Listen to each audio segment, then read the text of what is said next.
services and in some cases having children placed in care. Now, a group concerned with closing the gap is trying to turn around one of the main causes of homelessness for Indigenous Australians, evictions. The team of volunteers heads into the homes of families facing eviction and helps them around the house so that they can remain.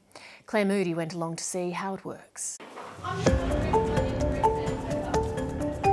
It's a sweltering weekend in the Perth suburbs, and these volunteers have got a deadline to meet.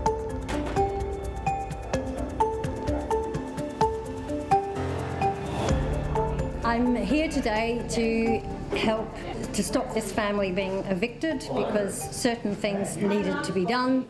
Jennifer Casehagen is the coordinator of this working bee. Okay. Brushes I have, but my rollers are done. They're just people in Perth who care about closing the gap. They turn up, scrub a wall, take away some rubbish or whatever, and that prevents the eviction of a whole bunch of kids, a whole household. Today, the team's helping two young mothers, sisters with 8 children to look after and a history of family tragedies. Whitley is under an enormous amount of pressure. She's the eldest, she takes care of everyone, her kids, her sister's kids, everybody's children. She's everybody's rock. She lost her mother last year. She's living in poverty, which is another whole other issue. So she had a lot going on. She had a huge amount going on, and yeah, she couldn't cope.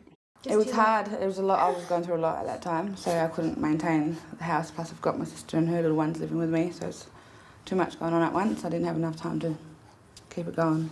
The sisters, both aged in their 20s, are facing possible eviction for failing to maintain the property and clear rubbish away. The grounds they've given here for the eviction notice are did not finish the painting in a professional manner, had to remove bulk rubbish that was around the site.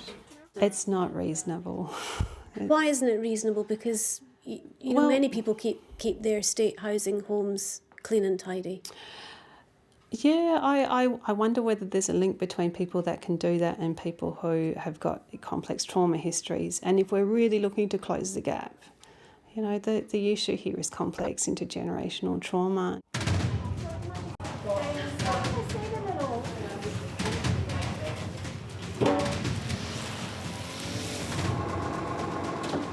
Two days after the clean-up, an officer from WA's Housing Authority comes to check out the property. Jennifer, First Nations Homelessness Project. Nice to meet you. How are you? Good. That's good. Been busy. I'll just take photos out the front. After a thorough inspection, the verdict's positive. The sisters can stay. This is amazing. This is really good. You reckon I'm going to pass? Oh yeah, absolutely. No, you got no worries. You just got to maintain it now for the next one. Thanks to these beautiful people. Yes. Oh gosh, yeah, you've done a marvellous job. Got plenty more that could do with your help. So how are you going to manage to keep it all together now? Now that I don't have any problems in front of me, I can keep going. I don't think I'll fall behind ever again. Jennifer Casehagen set up the project because she'd witnessed the fallout. Homeless families living on the street. And once an eviction notice is served, a notification to child protection authorities generally follows. When I first started working in the homelessness space, I saw families, big families with a lot of kids, little kids, toddlers and newborns on the street. And they had ended up on the street because they had been evicted from the state housing system, and it broke my heart. She's recruited several hundred volunteers. 10 to 2, if that's okay. Who've averted about 40 evictions in the past 2 years. It's horses for courses, isn't it? Some people might prefer to go to a football match. I'm not interested in football. 67-year-old Sally Meehan doesn't judge why the people she helps can't do it for themselves. Often, once they're given a bit of a jump start, they get motivated then to keep it well looked after. They get stereotyped as being lazy and unproductive, and which they're not. They are just marginalised and discriminated against and poor. But the agency with the difficult job of managing the state's public housing took 730 to one of its recent cases to demonstrate what it's sometimes dealing with. This house belonged to a non-Indigenous tenant. The department says families are offered support, but if they won't take responsibility, eviction is the last resort. If you visit some of our properties where action like this occurs, the condition is very, very poor. They have a detrimental effect on the community. They do expose the community to vermin and other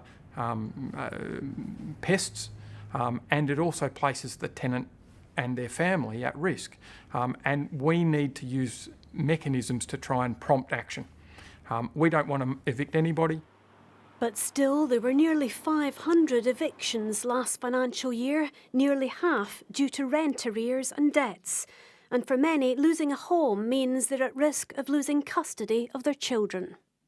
So typically, children who come to the attention of child protection have their parents have maybe issues with domestic violence, drug or alcohol addiction, mental health issues, and it's just very hard to access services for the family if the family is not in stable housing.